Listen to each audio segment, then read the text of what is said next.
Hello बच्चों, let's see the question. Find equivalent resistance of the following combination between point A and B. Here we have given a network.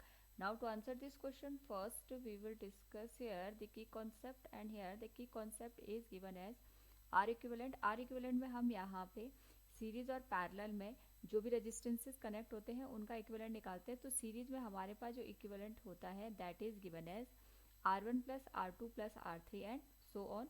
और series में यहाँ parallel में हमारे पास यहाँ पे जो इक्विवेलेंट रेजिस्टेंसेस कैलकुलेट होते हैं वो होते हैं 1/R1 plus 1/R2 plus 1/R3 and so on.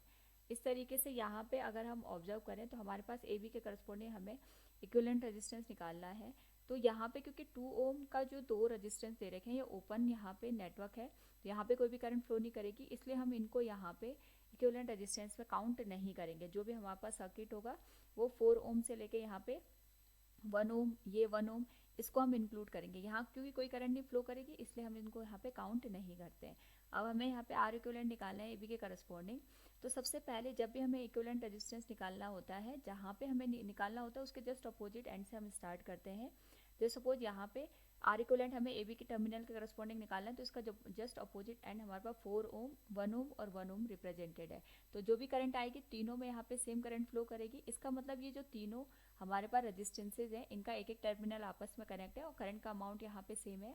Series में करंट सेम होती है और पैरेलल में पोटेंशियल डिफरेंस सेम होता है अक्रॉस द टर्मिनल्स. तो हमारे पास ये तीनों सीरीज में आ जाएंगे. इसको मैं आर डैश से इंडिकेट कर सकती हूँ. That will be 4 plus 1 plus 1 plus 1. तो हमारे पास जो वैल्यू निकल के आएगी that will be given as 4 plus 1 5 plus 1 6 ohm के बराबर. अब इस केस में यहाँ पे अगर मैं इसको रिड्रॉ करूँ, ये आ जाएगा हमारे पास यहाँ पे 2 ओम, ये आ जाएगा 6 ओम और ये आ जाएगा हमारे पास यहाँ पे 1 ओम. इनका जो इक्विवेलेंट निकल के आ गया ये आ गया हमारे पास यहाँ पे 6 ओम के बराबर. ये आ गया 6 ओम, ये आ गया हमारे पास 2 ओम, ये आ गया 1 ओम, ये आ गया 2 ओम, ये आ गया 6 ओम और ये आ गया 2 ओम के बराबर. नेक्स्ट यहाँ पे हमें पता है ये दोनों जो रेजिस्टेंसेज है आपस में पैरेलल में है. पैरेलल में हमारे पास यहाँ पे पोटेंशियल डिफरेंस सेम होता है.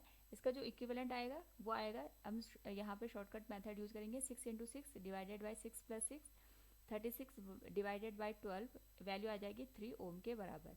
सॉल्व करें इसको तो ये आ जाएगा 2 ओम, ये आ जाएगा 6 ओम, ये आ जाएगा हमारे पास यहाँ पे 2 ओम, अगेन ये आ जाएगा हमारे पास यहाँ पे 2 ओम, ये आ जाएगा हमारे पास यहाँ पे 1 ओम और ये आ जाएगा हमारे पास यहाँ पे 3 ओम के बराबर. नेक्स्ट अगर हम यहाँ पे कैलकुलेट करें तो ये 2 ओम है, ये 3 ओम है, ये 1 ओम है. तीनों में करंट सेम है, एक एक टर्मिनल करंट है. तो 3 प्लस 2 2 प्लस 1 3 प्लस 2 5 5 प्लस 1 6 के बराबर आ जाएगा. अगेन जो सर्किट बनेगा कुछ इस तरीके से बनेगा. ये आ गया हमारे पास 2 ओम, ये आ गया 6 ओम, ये आ गया हमारे पास यहाँ पे 2 ओम और ये आ गया हमारे पास अगेन यहाँ पे 6 ओम के बराबर. दोनों पैरेलल में कनेक्ट है. पैरेलल में हमारे पास यहाँ पे जो वैल्यू बनेगी इसको मैं R4 से इंडिकेट कर लेती हूँ. This will be half of the 6 ओम. तो हम इसको इस तरीके से भी कैलकुलेट कर सकते हैं. 6 इंटू 6 डिवाइडेड बाई 6 प्लस 6, ये आ जाएगा 36, ये आ जाएगा 12 और वैल्यू आ जाएगी 3 ओम के बराबर. अब हमारे पास सर्किट कुछ इस तरीके से बन गया. ये आ गया 2 ओम, ये आ गया हमारे पास 3 ओम और ये आ गया 2 ओम के बराबर. 3 प्लस 2 5, 5 प्लस 2 7. तो क्योंकि तीनों सीरीज में है करंट सेम जाएगी यहाँ पे, तो जो फाइनल इक्विवेलेंट रेजिस्टेंस आएगा वो आएगा 2 प्लस 2 प्लस 3 4 प्लस 3 7 ओम.